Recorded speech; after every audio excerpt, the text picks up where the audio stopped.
Hello, everyone, and welcome to Teaching Writing in College, where the driving question is how can instructors in higher education leverage theory, science, pedagogy, and craft most effectively to help their learners with writing?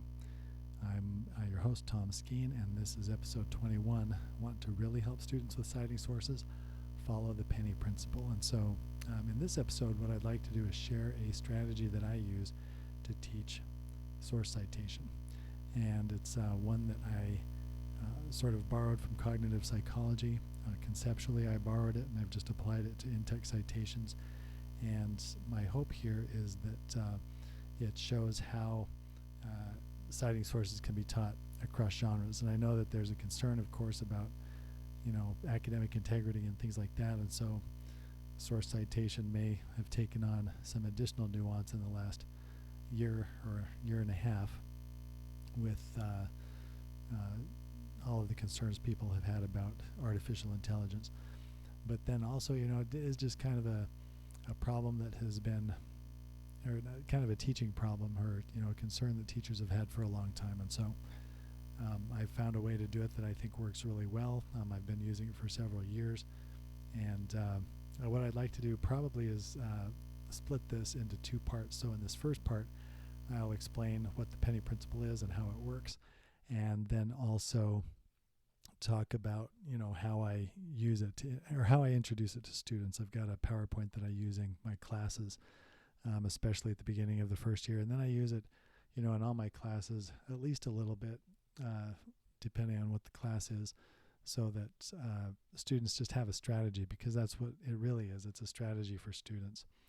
And so we'll get into it. One of the things that brought this up for me was just that on Facebook, on the Higher Ed Learning Collective page, there was a really great discussion that just happened within the last few days where somebody asked, why teach citation styles anyway? And to me, this question gets at some fundamental questions about teaching writing, or teaching anything at all, really. What purpose does it serve and for whom? And maybe even beyond that, how do you do it well, and things like that. And so that's something that's on my mind. And I think citing sources, it's not the thing that I like to focus on exclusively, of course, in writing courses, because there are lots of skills that can be taught. But it is a skill that students need, if not for their future classes, also probably for writing that they do after college, because even after college, if there is some material that needs to be referenced in some way, it happens outside of college too. It doesn't always happen in an academic way, but it does happen. So I'll want to address that at some point. But the purpose is that it helps students and it helps them across their education and beyond. And to me, that's really what it's about. And I also like to think of the issue this way. When it comes to teaching writing, one thing that has really inspired me has been Doug Downs and Elizabeth Wardle's assertion that we can't teach anyone how to write, we can only teach them about writing. And this really is an example of that, citing sources. We can't really teach them how to cite sources, because that can change in a lot of ways when they leave our classes, but we can teach them about citing sources, and so that's a really important consideration. Whether they go and do APA, AMA, the American Medical Association, MLA, the IEEE, or any other format, when they go into some of their different majors, they may see these formats in things that they read. And in some cases, maybe they'll even have to use them. And so, giving them something that talks or that helps them engage with source citation is really helpful, a strategy that they can adapt. And that's really what it's all about. It is about transfer, and I think the penny principle facilitates that. So just a brief context here, if I have any new listeners, just a couple of things really quickly. One is that writing is driven by genre. That's really important. There are lots of different kinds of writing out there. We use lots of different kinds of writing to do different kinds of things in different recurring occasions, what I like to call, and what the field of rhetoric and composition likes to call recurring occasions. So genres, types of writing grow out of, are integrated into, and even help define those different occasions. And so think about, college papers or grant proposals and movie reviews. Those are all different kinds of writing that get picked up and used in different contexts. And there are different purposes within those contexts that are already kind of set. With college papers, it's about learning and evaluating that learning. That's kind of the exchange with college papers. That's why they exist. That's what the purpose of them is. Grant proposals, if you work for a nonprofit and you are trying to get some money to help with that nonprofit, that purpose is already set. Grant proposals are they are a genre that help you get that done. Movie reviews, of course, movies keep coming out all the time. People keep having to ask themselves whether it's worth it, and so on, and they get picked up and used for that. And those different occasions come with different audiences and different expectations. There's no standard ultimate expectations for citing sources. If we, kind of translate the genre conceptually to citing sources, the reasons for using sources is going to vary. If you think about college essays, the reasons for using sources has a lot to do with students showing their knowledge or learning, or meeting a research requirement, or trying to prop up their ethos, because if they don't cite their sources, then they don't have the credibility that they would need, and things of that nature. Movie reviews, on the other hand, if you read a movie review, sometimes there are sources that are cited or things that are referenced, but they're not on a references page. They might be links within a text. Part of the reason for that might be to keep the reader on the website. If there's a little web ecosystem in there, and there's a movie review about something new that has come out, and they reference a movie that came out, maybe a few years ago, then there might be a link to a movie review on the same website for that other movie. And so there's, that's kind of the way the internet works when it comes to websites. Sometimes those who run the websites want to keep people in the ecosystem that they've created. Cognitive psychology, another one that's really important here. And this is really kind of fortuitous. I also am working on an encyclopedia. And one of the entries in the encyclopedia from Rhonda Thomas, a shout out to her, from Johns Hopkins University and the University of Arkansas at Little Rock. She did this really great entry on mindful abstraction, and she had this quote from Gabrielle Salomon and David Perkins, two learning transfer gurus that are very well known. And the quote was, "The deliberate, usually metacognitively guided and effortful decontextualization of a principle, main idea, strategy, or procedure, which then becomes a candidate for transfer." And so that's what's going on here. What I'm doing with the penny principle is I've sort of decontextualized how citing sources works, and then it gets transferred and then reapplied, and of course adapted to other contexts. And so that's what's going on here. It's something that I've done deliberately as an instructor to help my students. That's something we can help our students do as well. But that I thought was a really great way to characterize what I'm doing here in this episode. And lastly, the goal of a lot of writing instruction ought to be to give students knowledge and skills about writing that they can adapt and use elsewhere. That's really, for me, what it's all about. And so, just as an introduction to the penny principle, this was inspired by an article in Cognitive Psychology. It's one that you see a lot in the literature when you read about transfer, and it's called Long-Term Memory for a Common Object from 1979 by Raymond S. Nickerson and Marilyn Yeager Adams.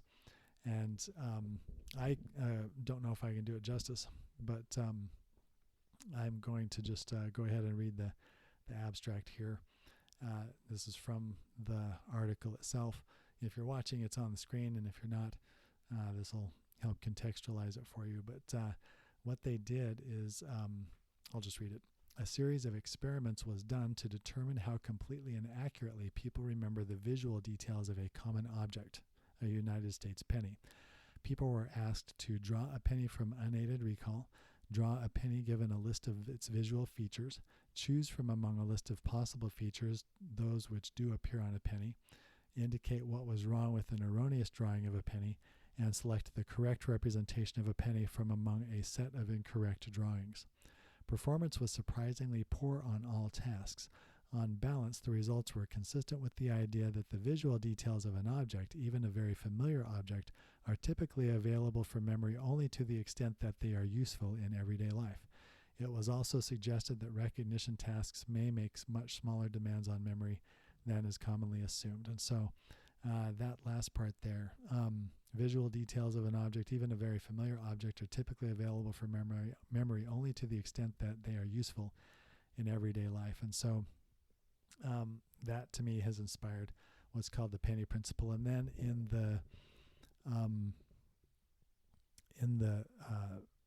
in their research, one of the things they did in the article is they showed some of the samples from students. Once again, this was in 1979. I think they did better than even I could. I excuse me, in college, I am old enough that I carried around change, in college. I carried around cash. Credit cards were probably not as common, or of course they weren't as common as they are today. I'm thinking about my own experience. I remember getting a credit card for sure in 1994. I probably had a charge card to a department store maybe a year or two before that. But I did a lot with cash and with checks. And so I remember having a little bit of change all the time that I would carry around with me. In 1979, there was probably a lot more of that. And, within a few years after I graduated from college in 1996. Within a few years after that, people were using debit cards and credit cards. At least college students were, it seems like, quite a bit more. But back in 1979, they would have handled pennies a lot. And so anyway, we've got all of these examples here. And I actually present these to students, but that's part of the research that they did. And so that's going to come up in just a few minutes. Just another bit of, kind of the spirit behind this. I think mindful abstraction is really important here. Just for me as a teacher, I have to make sure I'm doing that. When I take any kind of rhetorical concept into the classroom, like genre, which I've talked about a lot, or, other kinds of rhetorical concepts, those things really are abstractions, and they get, from Aristotle all the way down to people like Mikhail Bakhtin or anybody else that we bring into the classroom. Things that we try to teach students really are things that people have thought about and have abstracted. And so I think that's really important. So I've got that quote from Solomon and Perkins on the board again. Long-term memory probably works the same way with document formatting as it does with pennies. So I think that's really important, for anybody who is in a writing classroom. Documenting sources or, source citations become a common object. And so, I think teachers need to do mindful abstraction as well, which is what I've tried to do here. So I'm just trying to add to that body of knowledge for students. And the last thing I'll say there is that, the Elon statement, which I've also talked about in some detail, one of the first parts of the Elon statement, one of the things that learning depends on, it says, is conceptual knowledge, and then practice with that conceptual knowledge. So what I'm doing here with the penny principle is just creating some conceptual knowledge for students to learn about and use in the classroom, so they can learn about writing, learn about source citation. That's what that is. And so I'm going to pause this part right here, and I'm going to go over to how I present it to students. I'm going to come back to this later, about teaching the penny principle across time. And so if I just move over, I think I can. There we go. This is from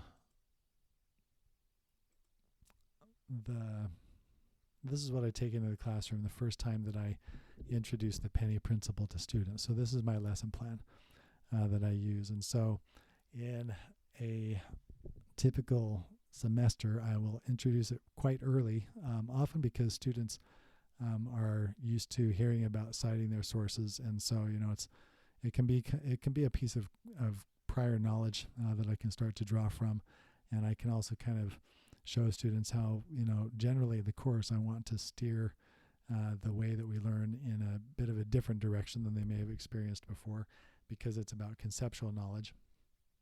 And so we've got the English 105 title page, and then this is something I start with. So I just have them do a brief individual reflection. Most of you said or would say that you learned MLA in high school and everyone assumed you'd use it later. Now you're not going to use it. How does that make you feel? Why? And then I just have them do a couple of words, and then we mostly just have a discussion about that. And usually before I give them the slide, I will ask them, how many of you learned MLA in high school? And a lot of hands shoot up in my classes, quite a bit. And so we talk about that just a little bit, and I'll joke with them about it. Now I'm taking it away from you, and things like that. And how does it make you feel? And I'll give them just a few minutes to talk about that. I'll ask them, let them volunteer some of their answers. But it does seem, at least as far as I can tell, that we do MLA quite a bit. And then they are told, or at least I ask them, do they tell you that you're going to use that in college? And then they say yes. And so that's kind of our starting point. And then, I just kind of talk about how I'm going to take it away from them. But I'm not going to leave them without help. And so how would you feel if I told you that there's an easy principle to help with any citation format, but it takes a practice? Why would you feel that way? And so we'll have a discussion about that. And so what I'm doing is just kind of getting them to anticipate, what is to come. And so I'm going to kind of change the way that source citation works for them. And then one last thing, and I try to do these really quickly because sometimes I spend a lot of time talking with students and dwelling on some of this with them, but I also want to make sure they get a chance to see what's going on with the penny principle, what it is, and then practice it. And I don't like to take too much time if I am seeing them only, maybe twice a week. If, I put set aside a half hour for this, and I end up taking 45 minutes or something, to me it kind of gets bogged down because we have other things that we want to cover too. So I try to keep it quick. But one last thing, draw me a penny without looking at one. If you look, I'll know it, even if I'm not there. And then I kind of go around and watch them draw pennies. And they don't get quite as detailed as the college students from 1979 did in the Nickerson and Adams study that I just showed. But they'll try to draw pennies. And, they're not used to handling them. I'm not used to handling them. Like I say, I probably wouldn't do very well either if it were my first attempt.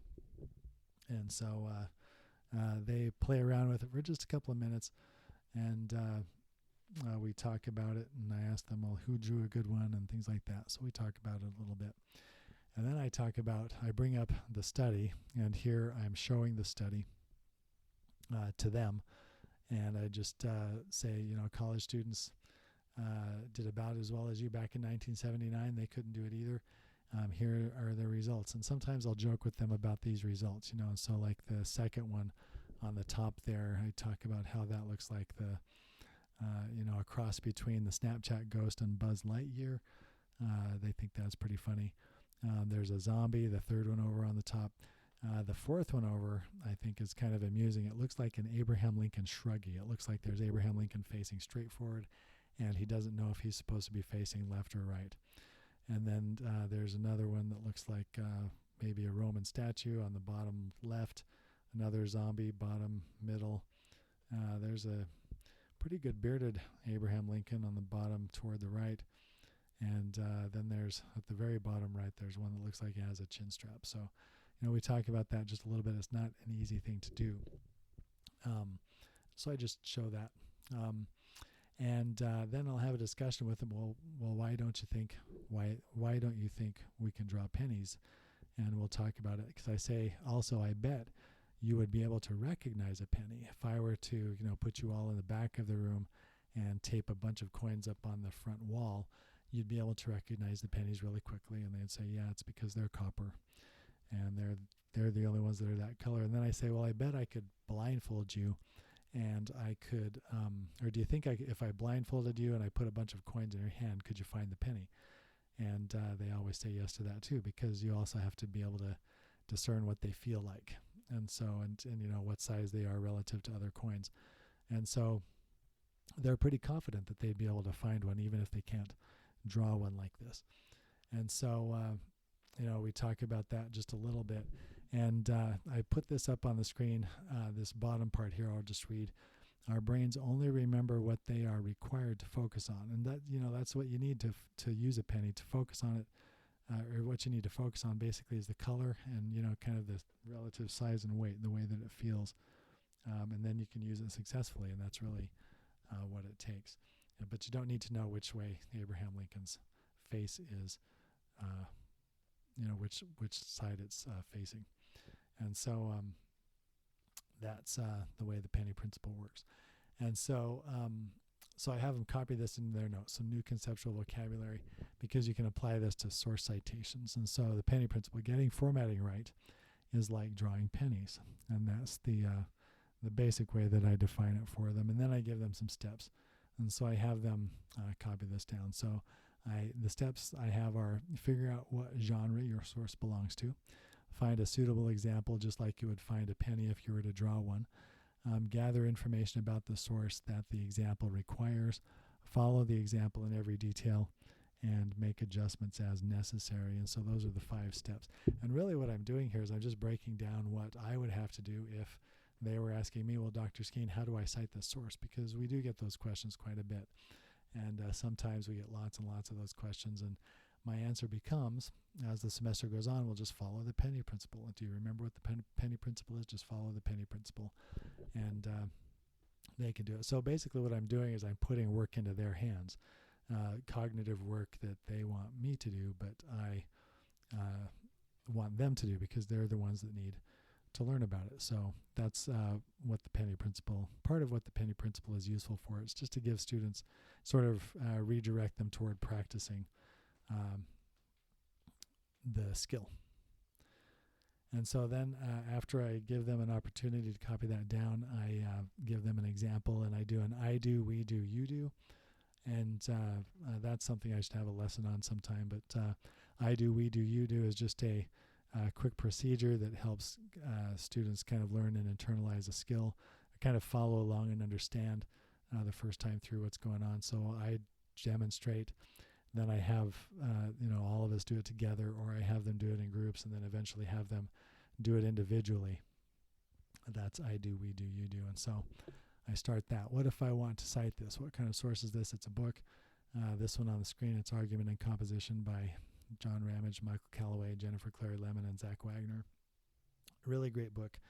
And it's available in the WAC Clearinghouse, published by the WAC Clearinghouse.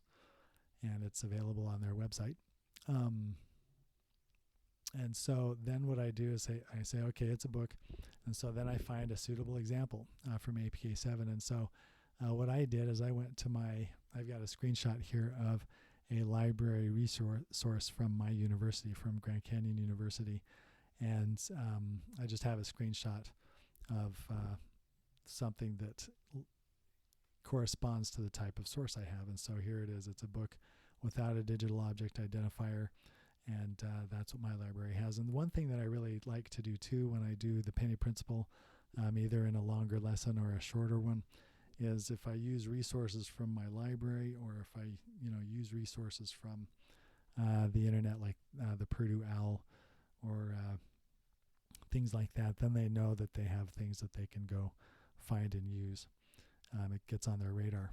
And so this I show them that my source, really it's a print book. It's available in PDF, and there it is. So they could print it, or I could cite it as a print book, or I could also include the URL with the PDF, because it is available on the WAC website, the WAC Clearinghouse. Then the next slide, I need to gather some information to cite it. So this is step 2. So for books, that's usually found on the copyright page. And so then I just list all of that out there. And if I'm doing this spontaneously, what I would do is I would have this left-hand side blank, and then I would fill it in. Maybe just type it all in really quickly for them. And it's easy for me to do because I've done it with this one so much. I've got it all memorized, and I know the people who wrote the book. So that helps. Then I might copy and paste on the next slide, the example I found, and then I would follow it as closely as possible. And so I didn't have a digital object identifier on this one, but I did, like I said, have the website where the book can be found. And so I did the citation, and I just was careful about putting everything together like an APA citation, like my example that I've copied and pasted here onto this slide. And I just type all that out for them. And then I also include the website, and I will go back and, maybe spend some time looking at how electronic sources work with them and say, okay, see, now I have to adjust because I can help my reader find this if I give the URL, because it is also available on the internet. And so I might go back to the Purdue OWL or somewhere and just look at how they would cite a web page and then include that. And so that's, if I go back to the 5 steps, figure out what genre your source belongs to, find a suitable example, gather information about that source, follow the example in every detail, and then make adjustments as necessary. That's what's going on there by the end when I'm adding the URL. Then we do it together. We do. And so step 1, to what genre does this source belong? An academic research article. So I kind of help them with that. One of the sticking points I think can be sometimes is that they might not be familiar with the concept of genre, or just naming genres right at first. I mean, they know what a genre is, but they may not be used to thinking about writing that way, and they may not be used to the idea that we're going to make switching genres one of our main skills, and they may not know exactly what to call this if they're new to college. It's an academic research article, and so I give that to them. And it's one of my favorites. It's Toward a Design Theory of Problem Solving by David H. Jonasson. So I've got a screenshot of that on the screen now. And it's got a lot of the information they're going to need anyway, like the title and the author and the title of the journal and the volume and issue number and the year and things like that. So it has most of the information there already. So that's step 1. Then step 2, find an example. And so I send them out somewhere. So they can go to Halo, which is GCU's learning management system. They could go out to Google, and then I just give them a suggested search, how to cite academic research article, APA 7 format, just so that they can find an example to follow, and I give them a minute to find that. And then I have them create a citation by following that example as closely as possible.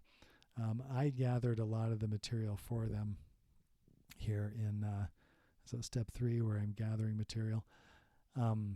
So because part of it is the ending page number wasn't available on the screenshot, so I have that for them.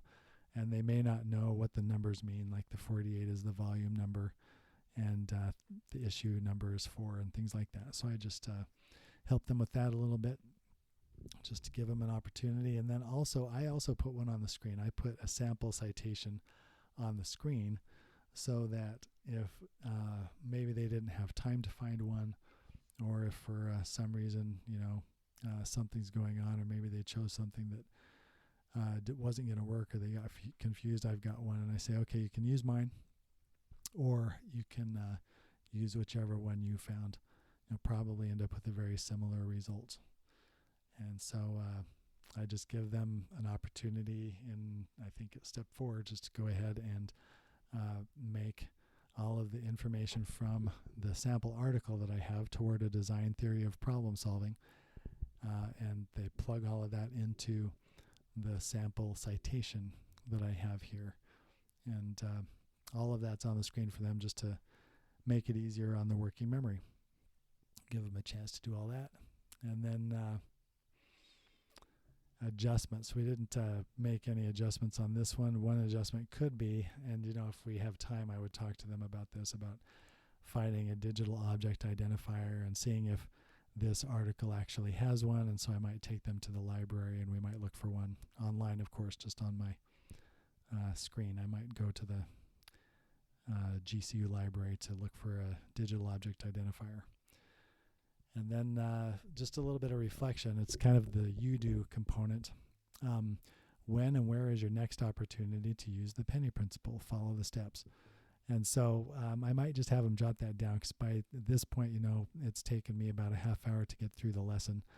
And they can be kind of forward thinking on this, and I could follow up with it. I could have them, as a homework assignment, just bring something from another class that they could either cite, or if they're doing a project where they need to use a citation, then they can work on that project a little bit and follow those steps. And so they could either practice with material from another class or actually use it on maybe a paper that they're writing for their a lab report in chemistry or whatever they're doing. And so that is the penny principle lesson plan that I start with. So I think that's it for this. Yep, and that's the end of that slide. So that's what I have right there. And I would like to, well, while I'm at it,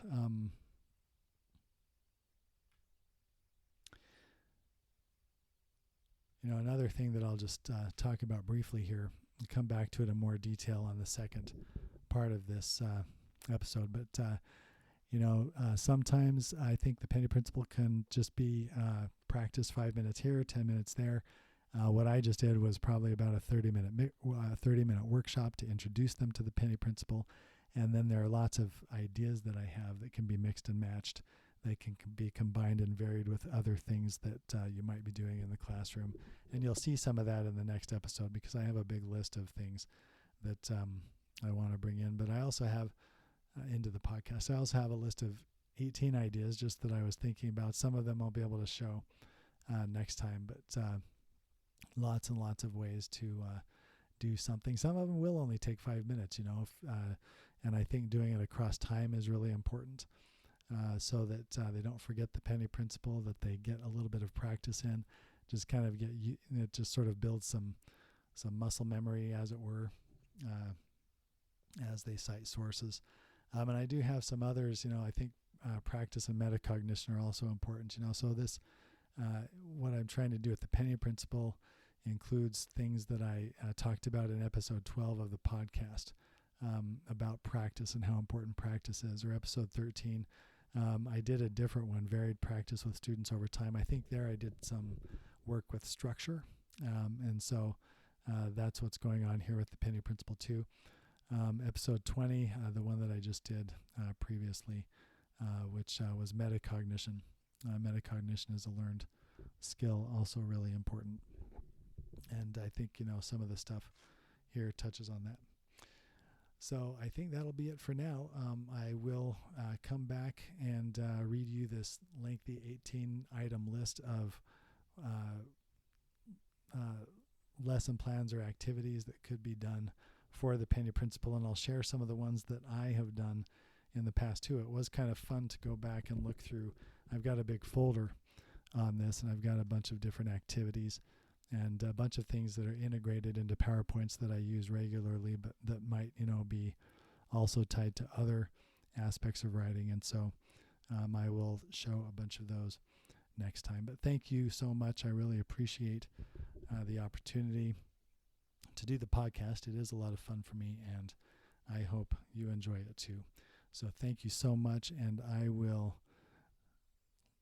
I won't see you, but I will hear you. I won't hear you. You'll hear me.